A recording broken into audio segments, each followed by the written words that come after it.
Welcome back, ladies and gentleladies! It's time for the Nightmare 3 Harbinger solo guide. Oh god. So, this guide is going to be a two-step guide video thing. In this first part, I'm going to show you guys this layout and why I do this particular layout with my team lineup, and then the second part will be the entire attempt where I soloed it. It's gonna be the raw attempt with no fancy editing or anything, with just my commentary post over it, basically showing you where I made some mistakes and where I could improve and where you might be able to learn something, so it'll be easier for you guys. Without further ado, let's get started. So, of course, if you've guys seen any of my other videos, you know that I like to run a Tower DPS Apprentice, a Tower DPS Squire, a Walling Squire, and then a DPS Huntress. Now, my DPS Huntress is very, very poorly geared. It is not optimized at all. So, the Huntress parts are a little bit harder to do. But that's just for me. If you guys have a good Huntress, you guys should be all set. So, for this guide, we're going to be setting up Tower DPS for both classes, but you don't need them. That's the important thing to note here. You don't need an Apprentice and a Squire. I just like it because it adds a bit more dynamic tower building and a bit more efficiency. So, for these three lanes, you've got the Dropship, you've got the 4, and you've got the Aft as well. And just to give you guys a quick note, the Dropship is going to have the heaviest amount of monsters coming through it. The strongest and most abundant amount of monsters will be coming from this Dropship, whereas from the Aft and 4, you'll be getting a steady stream of monsters, but they're not going to be as powerful and as high level as the Dropship ones. So you'll see here that I've got 5 ballistas, count them 1, 2, 3, 4, and 5 ballistas with 4 flame bursts. And the reason I do this is because ballistas are AoE and flame bursts are AoE, and most of the early lanes are just little critters, and even when you get bigger monsters, they just bunch up. So having all of this AoE DPS is perfect. Then we're going to block it off with 1 barricade, preferably with over 200k HP. Perfect. Dropship is covered. Next up, we're going to cover the 4. So for the 4, it's much simpler. We have 3 ballistas, and then we've got 2 flame bursts with, of course, a barricade. Now, on the last wave, if any of you have attempted this boss before and gotten there, this barricade will be destroyed, but no big deal, we need it for the first 3 waves anyway. Then, next up, for the Aft, very, very simple, same strat. We've got 3 ballistas in the back here and 4 flame bursts in the front, and then of course a barricade to block it all off. And note, really note the spacing on these towers. The ballistas are not as close together as they possibly can be, and there's a gap between all the flame bursts and the ballistas themselves as well. So, that was a big long sentence. Let me clear that up. We have these gaps because on waves 3 and 4, the Harbinger will cast meteors, and these meteors do splash damage to anything around the target. So, say for example this ballista gets targeted with meteors. If it gets hit, we do not want that damage hitting the other towers. In the attempt, you'll see that I lose a lot of towers in the process, and I actually haven't had an attempt where I do not lose any towers when I'm soloing. So, to combat that, we try to space out the towers as best as we can. As you can see, the ballistas here are fairly well spaced. They're actually well spaced enough that I can walk through some of the areas here. So, keep that in mind. You want them to be spaced out. Same along with the 4 defenses. We keep them as close to the edge as possible, because if one of these gets targeted by meteors, we do not want that damage coming back to the engine. Now, if you've got all of the lanes set up, let's check out the boss fighting area and the kobolds. So, the first 3 waves are going to be fought right here with the Harbinger himself. He will spawn right here, and this will be your arena. I like to put down 4 cannons here, although there is plenty of defense units available to put down more cannons. So if you feel like you're not killing him fast enough on the intermediary waves between 2 and 3, go ahead and put down some cannons here. It will really help it out. I don't know why I don't do it. I like the challenge. I like doing it with only 4 cannons. It's silly, but it was whatever. Then, on waves 3 and 4, kobolds will also spawn, and I don't mean the running kobolds, I mean the flying suicide bombing kobolds. So, I don't do this in my solo attempt, I actually forget to, and I get really lucky, and I remember right on the spot that you can use this cannon to destroy the kobolds. If, though, you don't have the DPS or the time or the awareness, whatever it is, to hit this cannon when the kobolds are coming, just go ahead and put down one barricade right here. 30 DU, no big deal, and the kobolds will all slam on top of this barricade before they target anything else. So it's just a really easy fix to the kobold problem. You don't really have to think about it anymore while the fight's going on. Perfect. So we've got that cleared up. But what do we do in mid-wave? Well, during the beginning of the map, you're obviously going to have this setup, and this takes up all the mana you have. You're only left with 10, so you don't have anything left. But after you finish wave 1, go ahead and collect all the mana, pick up the chest, and then go ahead and upgrade the dropship wave. I prefer all of these towers to be at least tier 3 before you get on wave 4, and all of the other towers should be on tier 2. And you really have to be good at mana management on this boss fight just because those meteors do destroy the towers very, very quickly. And if one of your towers goes down in the middle of a wave, then that wave is going to push a little bit farther and maybe kill even a few more towers. So you're going to have to be very, very quick on the draw and quickly switch to one of your DPS tower classes and put down some new towers and upgrade them in between waves. You only get 1 minute and 30 seconds between waves to upgrade and place towers. So keep that in mind. And then, as a final closing note, we're also going to be able to get a little bit more efficiency on the very last wave. When wave 4 is about to start, go ahead and sell all of these cannons, and right before the wave starts, just stock up this area right here with cannons facing this direction. So just as a quick example, let me sell some of these towers here and place some cannons to give you guys an idea. Right before wave 4 starts, you're going to want to put as many, and I literally mean flood this place with as many cannons as you can possibly fit. Don't obviously sell that barricade, you're going to need it for kobolds, but just cannons like this, aimed right at that spot. Because on wave 4, you don't get any help from these cannons, and you don't get any extra damage from killing the cannons on the Harbinger's airship. You have to use all the cannons on your own ship to kill him. So now that we've got that out of the way, let me talk about what we're going to be doing on waves 1, 2, and 3 when the Harbinger is fighting you and these cannons come up. If you guys have done this map before, you'll know that these cannons will actually pop out of their little spots and the Harbinger will casually strut on over here or at any one of his other cannon locations and start firing cannons or cannon shells at your ship engine, dealing approximately 10k damage per shell. Now, that doesn't seem like a lot, but if you let him hang around on that cannon for too long, he will deal some significant damage. So, what I like to do in this scenario is actually come over here and just start shooting our own cannon back at him for a little while. If you do that, each one of these shells will actually deal 100k damage to the Harbinger himself, and hopefully deal some damage to the cannon as well. It's a little glitchy right now where it sometimes deals damage to the cannon and sometimes doesn't, so just keep an eye on that. You want to kill the cannon. You definitely want to kill the Harbinger's cannon, but you also want to get some good juicy damage in from these cannons here.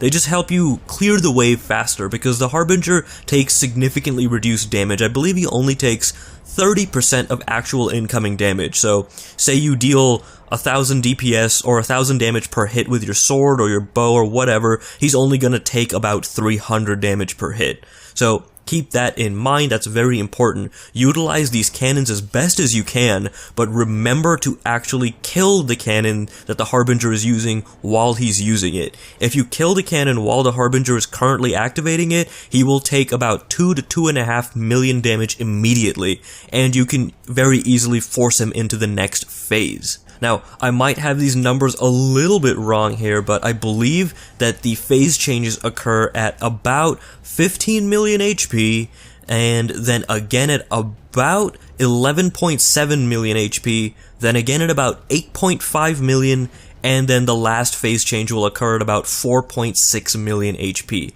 So keep those HP thresholds in mind. If you add 2.5 million to the HP thresholds I just mentioned as your markers for killing the cannons, you will easily basically thrust the Harbinger into his next phase, saving you a hell of a lot of trouble during the fights, because if you don't do the cannon strategy, then he's just going to be on the field for 2.5 million more HP, and he is going to make it a big problem if he's casting meteors or if you end up dying to him. It's no fun at all. So, I hope that helps you guys out. That's it for the first phase of this guide. I hope I didn't miss anything. If that's all the information you guys needed, good luck to you. Good luck defending those dungeons, and thanks for watching, like and subscribe, blah blah blah. But, if you'd like to actually see the entire fight happen with my, boring commentary, I don't know how I'm gonna I'm gonna commentate it right after this, so it'll be like this. If you guys want to watch that, stick around. It'll start immediately. Enjoy. Alrighty guys, welcome to the second part of this video. We're going to do this boss. I'm just gonna have my whole attempt here. I might cut out some of the boring bits, but we'll see what's important. If all of it's important, we'll leave it on. So, this first bit, as soon as he gets on his cannon, you see I run down here and start using our own cannon on our own ship. It's going to deal 100k damage to him every time we fire it. That is very, very critical, because you'll notice that when we're actually hitting him like this, we're doing absolutely no damage. We're doing a bit, but it's minuscule compared to what our actual damage is. Now, that damage does improve when the wyvern shows up and he drops that little orange mana crystal. When you pick that up, it gives you a big power boost, and you just basically start dealing your main amount of damage. Now, I also throw out some concussive shots and some birds here and there. I don't know how useful those are. The concussive shots are definitely worth throwing out. The bird, I'm not too sure, just because it has such a long cast time. And, I don't know. It's up to you if you guys want to throw it. I throw it here and there, but this fight's way too hectic for me to be testing out small things like that in a solo bout. So, again, the cannon, he gets back on it, we start firing our own, and as you can see, the cannon is doing a phenomenal amount of damage. Along with the cannons we actually have up on there, we chunk him pretty bad. And, if you noticed, as soon as we killed his cannon, his HP tanked. And I did mention earlier in the first part of this video that the HP thresholds were different. I got those completely wrong, and I didn't want to re-record that entire take of, the whole 11-minute guide, because I feel like I covered everything, and I didn't want to record it and miss some of it up. So 14.663 million HP is his first threshold, right at the first little notch in his HP bar. And we didn't really get to show off the wyvern buff because we got it at the very end, but no big deal. Now, this part's pretty important. I like to do this for efficiency purposes while soloing. I like to run around the map and pick up all the mana crystals that were dropped from the enemies that were killed. If you open a mana chest while these are still on the ground, these will actually disappear. So you'll just lose all of this mana. So you definitely want to run around and pick it up, because it's easily like 4 or 5 upgrades worth of mana. So go ahead and pick all the mana up, and then pick up the mana from the chest. Then go ahead and upgrade all of your damage towers at least one time. You don't really need to worry about the dropship towers just yet too much. We'll have to focus on those upgrades for the waves 3 and 4, because that's when the really big creatures start coming out. Just go ahead and upgrade every tower, and you should be all set. So with that said, I'm going to cut forward to when we begin wave number 2. Alrighty, so wave 2 has started, charging up that little shot right before he comes out for that little bit of extra damage. It actually matters at the very end, because soloing this, if you don't have the best gear available, it's gonna be a pinch. Your ship engine's gonna be so low HP, and he's gonna be so low HP as well, so you just need that little bit of extra damage. Now, here's where I was saying that glitch earlier. Sometimes that cannon takes damage. I don't know if I'm misreading it. I know on the left side, the ballistas deal some damage to it as well, but usually the middle cannons as well also take some damage when I fire our ship's cannon. So I don't know if that's a glitch or if it's intended, but it wasn't doing damage this attempt. So you'll notice a little bit later in the video, when we start getting him closer to his next threshold, that I'll actually damage the cannon quite heavily with my bow, and I think I actually kill it with my bow as well. That's really important. You do want to kill the cannon at a good time, because you really need that chunk of HP to force the next phase. See, when he jumps over here, we're just going to keep firing the cannon from our ship, because he's not close enough to the HP threshold yet. Once we get him low enough, then we focus on the Harbinger's cannon, blow it up, and he should drop. So we're just going to keep on attacking with this. Don't worry when it says the prince's ship is taking damage. That's not too much damage. We don't really need to worry about it too much. You did notice we lost a flame burst there. I'm pretty sure that's because his ship cannon was hitting us, maybe? Actually, no, that was the very far left lane. We lost a cannon there. Because of the weird placement we have, not all the creatures in the aft lane get killed in an appropriate time, but we still want to leave them like that, just because if the meteors do start chunking damage on multiple towers at a time, it becomes a huge pain in the ass to repair and rebuild constantly. We just don't want to, have that on our mind while we're doing this fight. It's already pretty hectic enough. So, as you can see, I have the Wyvern buff, and I'm going to chunk this cannon down because I know he's close to the threshold. We kill him, and I believe that's 9 some million. It's very, very low res on my screen right now, but yeah. Maybe that's 8.7 million. It looks like 8.7. So, we kill the cannon and chunk him down and force him into the next phase. That's what I'm talking about. So that minimizes the amount of time he's on the cannon, and it basically minimizes the amount of, damage our barricades and our other towers will take. Especially if you've lost some towers. You notice we lost 2 flame bursts in that wave, so we definitely wanted to end that as soon as we could, then pick up as many of these mana crystals as we can, open this chest, and rebuild the towers. I should, at this point in the video, switch over to the apprentice and start rebuilding some towers. Yes, that is exactly what I'm going to do. And also, go ahead and upgrade all of your barricades to tier 1. You'll notice in this attempt, I don't actually have the cobalt barricade that I was mentioning in the build earlier. I did say that was a mistake I had made, but it worked out pretty nice. We did lose quite a bit of HP on the mid towers when the kobolds did start coming out. So, it would have helped since the DU is pretty much being wasted. You can feel free to put that up at any time. Also, since we're about to start Wave 2, you'll notice that I put some extra upgrades on the dropship towers. You definitely want those at least tier 2 by now, because more hefty creatures will be coming out. So, with that said, let's start Wave 2, 3? This is Wave 3. This is Wave 3. So, there we go, his meteors. Now, the way you stop these meteors is by dealing excessive damage to them. This is where you really want to try to hammer out the damage. So, I don't know if this actually improves damage or not, but you see me start moving back and forth. I just hear more hit noises when that happens with the bow. So, I assume that it deals more damage, so I just do it. That's just me kind of hoping, on a whim that it works. So, yeah, as you can see, this cannon took a ton of damage, so I really don't know what constitutes the cannons taking damage. Maybe my cannons are hitting it when they're on here. So, we lost a ballista, we lost a flame burst, we lost another flame burst, but we did manage to stop his meteors.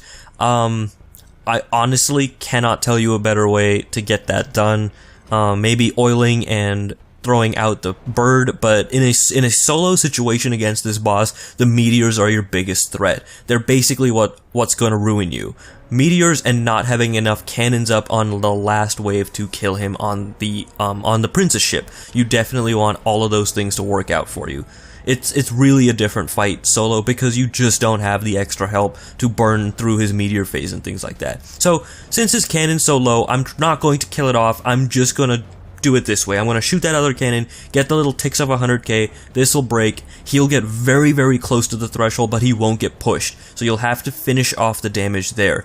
There's rarely a time where I've ever actually pushed him through by just killing the cannon at that last phase. You want that wave 3 to end ASAP, because if you don't, every time he gets off the cannon, he's going to cast a wave of meteors, and that is brutal. As you can see, we lost a ton of flame bursts, all of our ballistas were damaged, and basically, we just have to spend all of this extra mana just repairing and stuff, and not to mention, we have to switch out characters. I made a mistake, switch to the Squire there, no big deal. Quickly switch in. Gotta get these flame bursts up and have to upgrade them. You have to do the upgrades on the dropship wave because the mobs will stack up. If one of those burrowing healer dudes gets in there, you are basically done. Like, those need to die as soon as possible. Then, you'll notice I'm doing the cannon strat. We're replacing as many towers as we lost on this side with just cannons. And I believe I sell this? Yep, I sell that, throw down a cannon as well.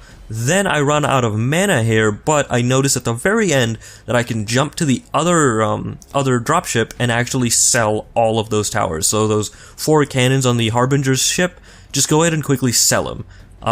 takes me a bit here. There we go. Now I'm doing it.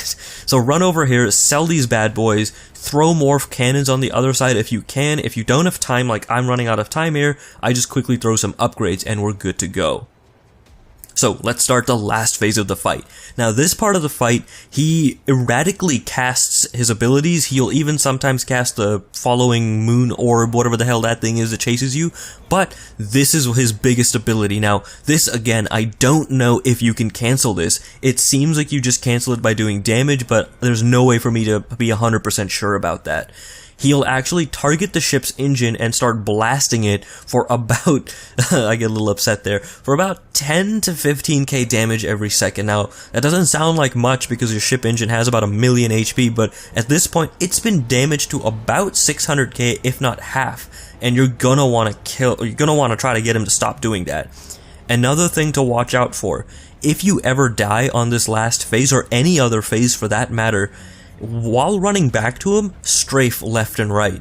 There seems to be a visual glitch in the game right now where he'll cast that thing right there. That ability where he shoots the little homing missile at you, that seems to deal damage to you even if it doesn't visually hit your character. Like, it sometimes hits behind me or like completely misses me by a mile but still hits me. So just be careful. As long as you're strafing left and right, you should be fine from it. It only starts to circle you if it bypasses you and it's still within homing range. So as long as you can outrun it, you are good to go. And strafing usually seems to do the trick. So just stand behind his majestic cape and shoot him.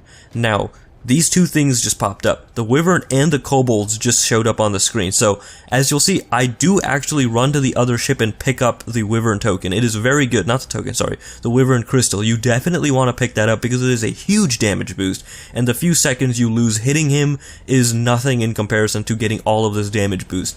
And another thing you'll note, since I didn't put the barricade down for the kobolds to shoot at, and I'm on a huntress, I'm actually switching targets like pieces at a time and hitting the cannon on the very left side of the screen here. If you hit that cannon, they'll kill the kobolds in about 1-2 volleys, I've noticed. I haven't actually tested how many volleys you can kill them with, but 1 to 2 does the trick. You don't even have to really worry about them. Just quickly shift over, send 1 volley out to that cannon, and you're good to go. Other than that, this last phase is pretty straightforward. Just try your best not to die and focus on killing the boss.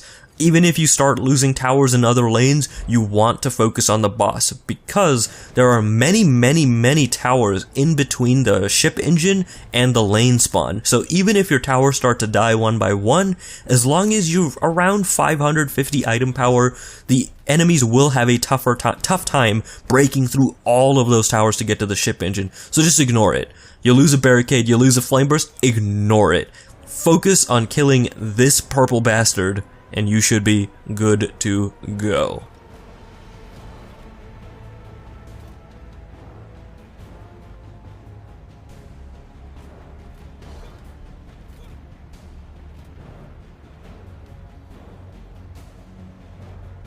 And that is gonna be it for me, guys. I'm really sorry again about the super lateness on this video, but ton of garbage, so thanks for watching. I hope it helps. If you have any questions at all, please let me know in the comments. I'm pretty sure I covered literally everything about this boss fight. I have done this boss fight too many times in the span of like 3 days to care about it anymore. So hopefully everything's covered in this video, and good luck, guys.